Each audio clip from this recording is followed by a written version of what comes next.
Ang buhay ng isang tao ay walang pinagkaiba sa buhay ng mga hayop sa mundo na to.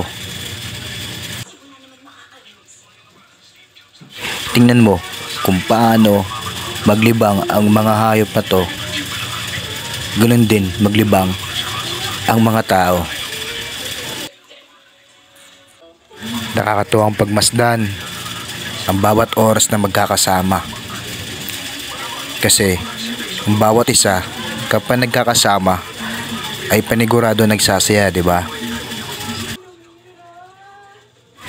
Minsan may mga bagay tayo na ayaw makita ng iba. Pero aanin pa natin ang pagtatago na iyon kung ang motibo naman natin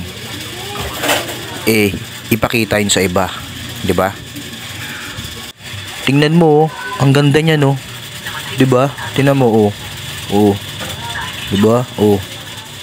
Ayun, no? Oh. Kaya kung ayaw mo talagang makita, mapansin, o magustuhan ng iba yan, syempre dapat hindi mo ipapakita yan o ilaladlad yan para walang makita, di ba?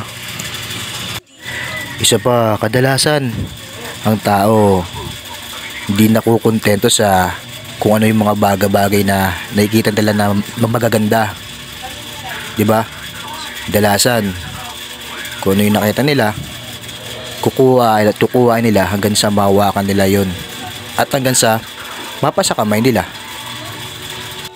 Pero alam mo ba, ang pinakamagandang ginawa o gagawin ng isang tao na maganda at malupit ay yung kung ano yung pinakita niya, isang bagay, dapat ibibigay niya rin yun. Ikaw, pag may pinakita ka bang kaakit-akit, ibibigay mo rin ba yun?